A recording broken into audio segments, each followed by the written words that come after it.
Story number one: the money games and who's all playing. The financial challenge week two. If you didn't tune in last week, I was talking about this financial challenge we were having, where I took out. I've put myself in up against the wall financially, so I want to see if I can make it out owning a business and owning and basically taking out cards so I've racked up about I've talked to other people. I've racked up about maybe 18 grand in debt, plus I have some student loans.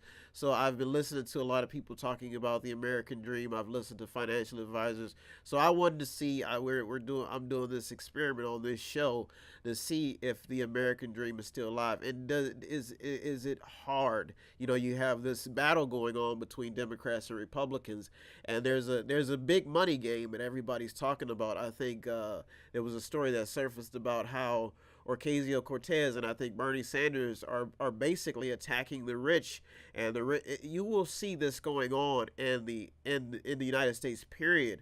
But there many prominent Democrats are homing in on the fact that they're saying that the rich and people who have never been poor, who have always been rich, have no clue of what it's like to be poor. So therefore they shouldn't be advising people who are poor what to do and how to make it in this economy. So that they're even including the president. So I've taken it upon myself, being a minority, being a veteran, and I'm telling you folks, I'm seeing the struggle. I've been through it. I took on this task. It was gradually. First, I had to go through some bad things, but these are life experience that I can give you. And I've talked to numerous poor people who have. There's a pattern in this type of living, and there's a money game. So the big talk in America right now when it comes to money is, they're saying that why do people with bad behavior succeed in America? And this is like becoming a very hot story. You have financial advisors, they're homing in on people's finances. The federal government is finally taking notice that about almost 50% of America has financial problems, and they don't have $400 in their bank account. You have to ask yourself, why is this? So, and then you have all this new talk about tariffs, and it's causing more financial problems, and people are talking about the country's debt. So this story number one, the money games, this is getting serious. And then you have farmers, the government saying that they're going to give the farmers some payback because of this loss with Canada, and I mean not with Canada but China, with the tariffs with China, the trade wars and stuff like that. So this stuff is getting serious. And then on top of that, what I'm finding out in this money game is that if you don't have good credit, I don't care.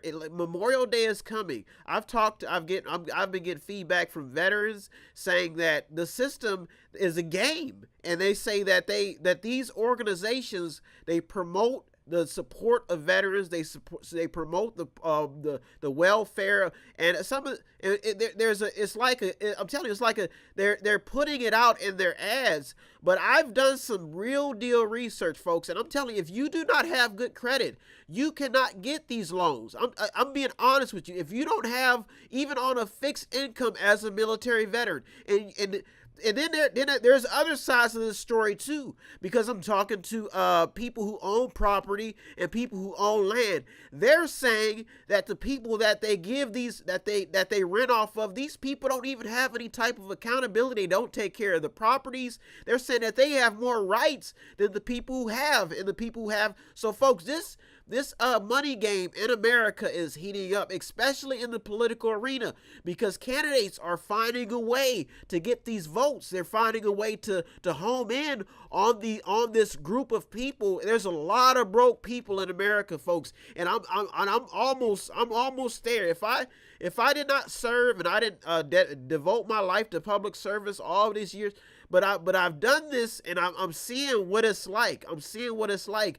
And then what happens is you have relatives who are poor, and this money thing is blowing up. Relatives are finding other relatives. So it's like what it seems like in what I'm finding out in this financial challenge every week is that you have a ocean. and you have people trying to stay afloat. You have some people treading water. They're grabbing on other people who can swim. The next thing you know, they start drowning and they start dragging. So this big money thing is getting huge. And then on top of that, you have people with tons amount of college debt. So I'm telling you, this story number one. And then you have people like there's a story that surfaced about Omarosa. I don't know if everybody remember Omarosa Manigault Newman, but she's talking about joining a pay discrimination lawsuit against the president. So this is what you're seeing happening in America is the norm. It's just this problem has been there. It's always been there, the battle between the middle class, the poor, and the wealthy. It has always been there. You could go back to some of Dr. King's speeches, and you can listen to some of his humanitarian speeches about there's a side of America that you don't see.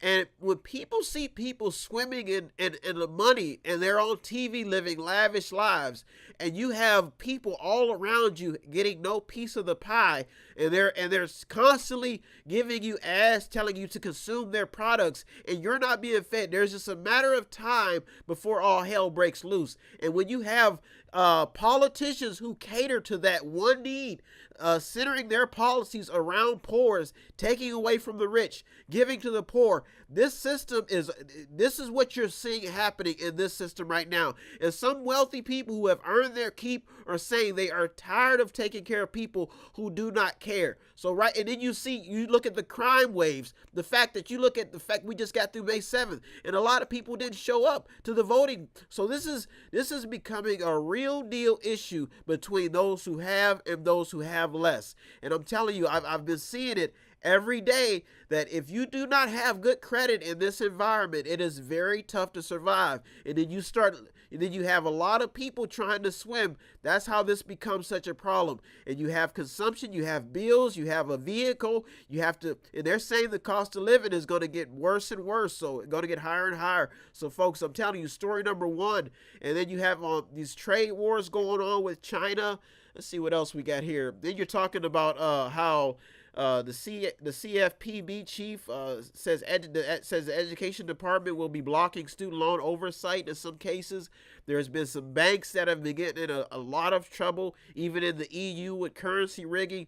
And on top of that, you got one of the biggest employers in America, Amazon, talking about offering employees $10,000 and 3 months pay to quit. And then on top of that, they're building machines that can pack like over 600 orders per hour, and this could replace thousands of jobs.